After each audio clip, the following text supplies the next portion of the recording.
शहजाद चौधरी साहब, पाकिस्तान जनूबी एशिया में, सऊदी अरब मशरक़ वस्ता में और तुर्की एशिया और यूरोप के संगम पर है, मगर तीनों के मखसूस स्ट्रेटेजिक इंटरेस्ट भी मौजूद है साथ साथ। क्या तीनों के मुश्तरका मफादात इतने मजबूत हैं कि आने वाले दिनों में ईरान, इजराइल और अमेरिका जैसे बड़े खिलाड़ियों के दबाव का मुकाबला कर सकेंगे? इजराइल और अमेरिका को एक ही पलड़े में बिठा दिया, बड़ी अजीब सी बात है। लेकिन बात आपने जो की वो दुरुस्त है, वो किसी हद तक। देखिए, मैं सबसे पहले इसके ऊपर बहुत लंबी और बहुत देर तक बात की जा सकती है, लेकिन मोटी मोटी चीजें। पहली बात यह है कि मगरबी एशिया एक खित्ते के तौर पे पहली मर्तबा दुनिया के रीसेंट यानी पिछली जो तारीख है उसके अंदर पहली मर्तबा उभर के सामने आया। मगरबी एशिया की अपनी इंपॉर्टेंस उभर के सामने आई है एक खित्ते के तौर पे। अब वो ईरान की वजह से है या इस हमारे एग्रीमेंट की वजह से है या दोनों वजूहात से है या इसराइल की उस कोशिशों से है कि वो किसी हद तक इन पे काबू कर लेता, लेकिन उसके बावजूद काबू नहीं कर पाया। ये तीनों चीजें अपनी तौर पे अपना रोल अदा कर रही हैं और इसकी अपनी एक हैसियत मुसल्लमा हो गई है। दूसरी बात, ये जो मुआहदा हुआ है उससे सऊदी अरब का पलड़ा भारी करने की कोशिश है।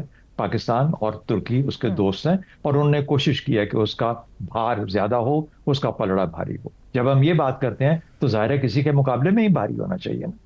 इसराइल के मुकाबले में भी हो सकता है, लेकिन वो तो पहले भी था। तो लेकिन अब कौन सी ऐसी चीज बदली है जिसके बाद जरूरत पड़ी है या सऊदी अरेबिया को महसूस हुआ है कि उसका पलड़ा भारी होना चाहिए? कुछ ना कुछ तब्दीलियां तो आई, अगर उनको अलल ऐलान ना भी कहा जाए तो उन्हीं तब्दीलियों के पेश नजर पाकिस्तान और तुर्की मिलकर उसके साथ खड़े हो गए, कोई शक की बात नहीं। तीसरी बात, नेटो का जिक्र हुआ और हमारे यहाँ तो बहुत ज्यादा एक्साइटमेंट हो जाती है। बात असल में यह है कि एक महवर, आपने बहुत अच्छा लफ्ज इस्तेमाल किया, उसे सेंटर ऑफ ग्रेविटी अंग्रेजी में जिसे कहते हैं, तो एक सेंटर ऑफ ग्रेविटी उभरा था इस जंग के बाद, ये जो अभी भी जारी है किसी न किसी शक्ल में। उसके मुकाबले में एक और सेंटर ऑफ ग्रेविटी क्रिएट हुई। ये सेंटर ऑफ ग्रेविटी आया वो वाली भारी होगी या ये नई वाली जो बनाई गई है ये भारी होगी? इसका ताल्लुक किससे है कि जो नई वाला जो ग्रुप है, अलाइनमेंट है, इसका जो सेंटर ऑफ ग्रेविटी या जिसका जो भार है या जिसका जो महवर है वो किस हद तक कब तक कायम रहता है, यानी ये बहुत अहम होगा। दूसरा, कितना वो है इफेक्टिव है, कितना उससे पुरअसर है, वो जो इल्हाक है उसके ऊपर क्या फायदे हासिल किए जा सकते हैं। बात बड़ी बिल्कुल सही बात की गई, तीन चीजों का जिक्र होता है ना, कलेक्टिव सिक्योरिटी, उसके बाद बात की जाती है डिफेंस कोऑपरेशन और तीसरी जो उसका फायदा है वो कहा जाता है कि स्ट्रेटेजिक स्टेबिलिटी।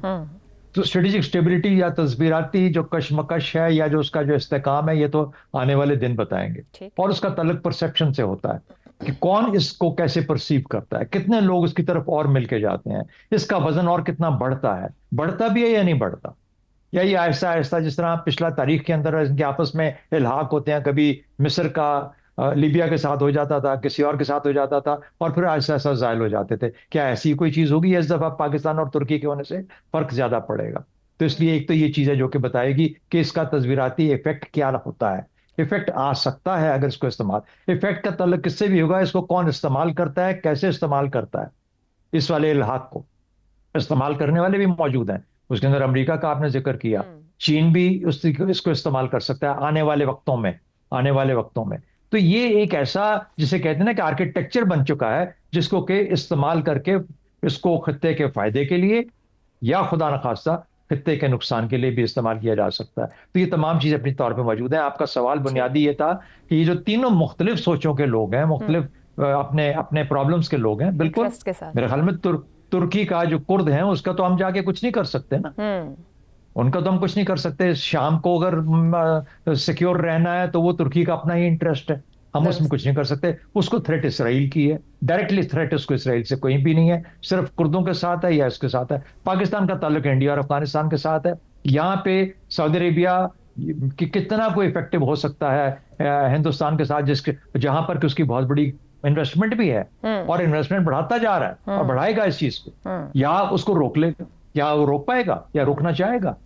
और तीसरा, जहां तक सऊदी अरब का तल्लक है, पाकिस्तान तो वहां पे है ही है, तुर्की भी अब आ जाएगा, तो तीनों मिलके भी उसको फायदा। तो मेरा अपना ख्याल ये है कि ये बहुत जल्दी है, लेकिन आर्किटेक्चर खुल चुका है, बन चुका है। इसको कब कैसे कौन इस्तेमाल करता है, किस तरीके से बढ़ावा मिलता है, ये फैसला करेगा कि आइंदा जाके इसकी असल जो सूरत है वो क्या निकले। दुरुस्त हो गया। हसन निसार साहब, क्या राय है आपकी इस मक्का मुश्तरका मुआहदे पर? ये अमन की बुनियाद है, नई स्ट्रेटेजिक कशमकश है, या जरूरत से ज्यादा जो इसको इस्लामी नेटो भी कहा जा रहा है एक जज्बाती सियासी नारा है?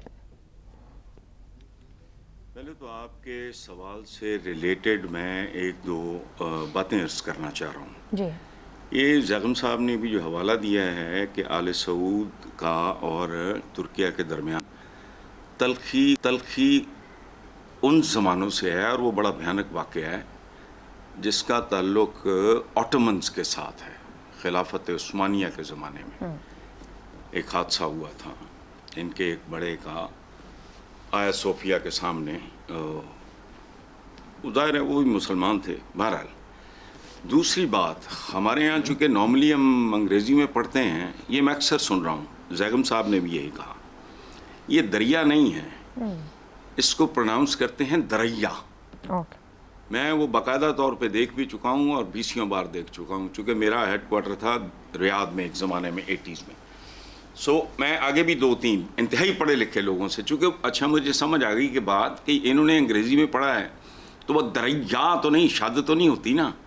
ادھر وہ انگریزی میں لکھتے ہیں تو وہ دریا ہی پڑھتا ہے بندہ، اس کو پروناؤنس کرتے ہیں دریا. صحیح. اچھا، یہ مضافات تھا، ریاض کا گڑھ تھا، آل سعود وہاں سے ہیں، اور اب تو وہ ظاہر ہے ریاض اتنا پھیل چکا ہے. خیر اچھا، اب جاتے ہیں آپ کے سوال کی طرف. تو عائشہ بی بی نہ میں کو پہنچا ہوا بزرگ ہوں، نہ ٹی وی چینلز کا میں جوتشی ہوں. آپ نے امتحان میں ڈال دیا، فی الحال اسے ایک معاہدہ سمجھنے پہ اکتفا کریں. اور احتیاطاً عرض ہے کہ امن کوئی شے نہیں ہے، یہ جنگوں اور جھڑپوں کے درمیان کا وقفہ ہوتا ہے. پوری دنیا کی تاریخ اٹھا کے دیکھ لو، امن نام کی کبھی کوئی چیز نہیں رہی. پہلی بات. دوسری بات یہ ہے جو اسٹریٹجک کشمکش کا آپ نے حوالہ دیا ہے، تو بی بی یہ گھٹتی بڑھتی تو رہتی ہے لیکن جاری ہمیشہ رہتی ہے، ہمیشہ. بڑا ڈپلومیٹک جواب دیا آخر پہ نہیں، ڈپلومیٹک جواب نہیں ہے، میں ہسٹری کے حوالے سے بات کر رہا ہوں، جس کا دل کرتا ہے ڈیبیٹ کر لیں. ٹھیک ہے. اچھا، آپ نے لفظ معاہدے کا استعمال کیا ہے تو ایک شعر سن لو. معاہدہ تحریری ہوتا ہے نا جی. لفظ کیا، لوگ تو تحریر سے پھر جاتے ہیں. واہ، تو نے کیوں میری ہر ایک بات کو سچ جانا تھا. کیا بات. بس ٹھیک ہو گیا جی، درست. رضا رومی صاحب، پاک سعودی عرب ترکیے کا یہ معاہدہ کیا امریکہ کے جو اتحادی ہیں، پرانے اتحادی، واشنگٹن پر اعتماد کرنے کے بجائے اپنے ہاتھ میں سیکیورٹی کو اب رکھنا چاہتے ہیں، اس کی سیکیورٹی کی چابی ان کے پاس ہو، یا امریکہ خود سے چاہ رہا ہے کہ یہ لوگ یعنی اس کے پرانے اتحادی اس بوجھ کو کسی حد تک اٹھائیں، یہ اس کی ایک نئی اسٹریٹجی ہے؟ عائشہ، دونوں ہی عوامل کار فرما ہیں.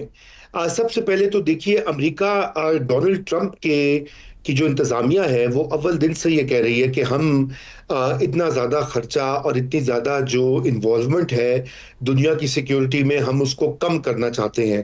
نیٹو کے بارے میں بھی رویہ جو آپ کے سب کے علم میں ہے، وہاں بھی ڈونلڈ ٹرمپ چاہتے ہیں کہ یورپی ممالک جو ہے وہ جو کاسٹ ہے سیکیورٹی اس الائنس کی، اس کو شیئر کریں. اور اسی طرح مڈل ایسٹ کے اندر بھی جو امریکہ کی متعدد بیسز ہیں جو وہاں پر خرچ ہوتا ہے، وہ چاہتے ہیں کہ اس میں بھی کچھ کمی ہو. وہ وہاں سے غائب تو نہیں ہوں گے، کیونکہ ابھی بھی امریکہ جو ہے وہ ایک فی الحال تک تو سول سپر پاور ہے، اور یہ کہ وہ اس کے انٹرسٹ بھی ہیں جو کہ وہ برقرار رکھیں گے. لیکن یہ اس سال کے جو واقعات ہوئے ہیں ایران کی جنگ کے بعد، اس سے بہت کچھ یہ ثابت ہوا ہے کہ ایک تو یہ کہ مڈل ایسٹ کے جو ممالک ہیں، گلف کے خصوصاً، امریکی بیسز اور امریکی دفاعی امبریلا ناکافی ثابت ہوا ہے. کیونکہ جب بھی آپ نے دیکھا کہ ان کو اٹیک کیا گیا، کویت کو، بحرین کو، یو اے ای کو، سعودی عربیہ کو، تو بآسانی کیا گیا ڈسپائٹ دا فیکٹ کہ وہاں پہ امریکی سولجرز، امریکی بیسز اور ایڈوانس ویپنری موجود ہیں. تو ایک تو یہ واقعہ ہوا ہے. لیکن دوسری ایک اور مسئلہ یہ ہے کہ اب مشرق وسطیٰ میں ایک نیا سیکیورٹی آرکیٹیکچر جو ہے وہ جنم لے رہا ہے. وہ اس کے خط و خال جو ہیں फाइनल वो अभी उनके ऊपर कहना कुछ भी कबल अज़ वक्त होगा, लेकिन ये बात तो तय है कि अब एक नया सिक्योरिटी आर्किटेक्चर जो है वो तश्कील हो रहा है, और उसमें पाकिस्तान जो है उसकी एक कलीदी हैसियत बन रही है, बल्कि बन चुकी है। और तुर्की और सऊदी अरेबिया जैसी मिडिल पावर्स जिनको कहा जाता है, वो भी आगे बढ़कर एक तरह से बैलेंस ऑफ पावर और सिक्योरिटी की जामिन बन रही हैं। इससे पहले पाकिस्तान और सऊदी अरेबिया का तो दिफाई माहिदा हो चुका, और उसी तर्ज का अब तुर्की उसमें शामिल हो गया है।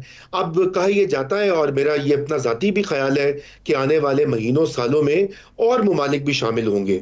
अब ये ऐसा क्यों हो रहा है? देखिए, इसकी कई वजूहात हैं, और सबसे बड़ी जो वजह है वो ये है कि सऊदी अरेबिया अगरचे कि अब बराह रास्त जंग नहीं चाहता, ना ईरान से ना किसी और मुल्क से, मगर वो ये जरूर चाहता है कि उसकी जो सिक्योरिटी है उसके जामिन तुर्की और पाकिस्तान भी हो। क्योंकि देखिए, सऊदी अरेबिया का इस वक्त जो सारा वहाँ की जो MBS साहब की जो तरजीहात हैं, उनमें माशी तरक्की और डेवलपमेंट सरे फहरिस्त हैं। सऊदी अरेबिया की एक पोजीशन भी है इस्लामी दुनिया में, चूंकि मक्का मदीना वहाँ पे वाक़े है, इसलिए उसकी एक खास सेक्रेड वैल्यू भी है, और जो जियोपॉलिटिकल वैल्यू तो है, और फिर तेल तो सभी को जरूरत होती है, दुनिया की तमाम पावर्स को।